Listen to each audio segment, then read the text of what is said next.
pesawat tempur F-16 Fighting Falcon milik TNI Angkatan Udara.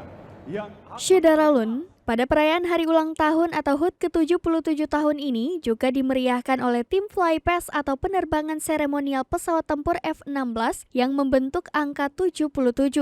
Pesawat tempur F-16 melintasi Istana Merdeka usai pengibaran bendera merah putih pada Rabu 17 Agustus 2022. Pesawat tempur milik TNI Angkatan Udara tersebut terlihat di atas langit Gedung Sarinah Menteng, Jakarta Pusat hingga ke Istana Negara.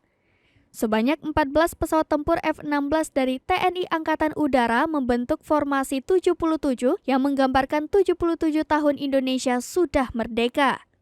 Pasukan pesawat tempur ini dipimpin oleh Flight Leader Mayor Penerbang Bambang Aulia Yudhistira, Komandan Skuadron Udara 16 Lanut Pekanbaru, dengan Deputi Leader Mayor Penerbang Pandu Eka Prayoga, Komandan Skuadron Udara 3 Lanut Iswahyudi Madiun. Dalam kesempatan itu juga, Flight Leader Bambang mengucapkan selamat hari ulang tahun untuk Indonesia langsung dari dalam pesawat tempur F-16.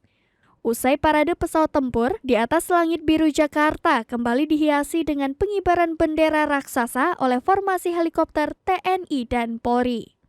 AS-565 Panther TNI Angkatan Laut, helikopter EC-725 Karakal dan NAS-332 Super Puma TNI Angkatan Udara, serta helikopter AW-169 Kepolisian Republik Indonesia.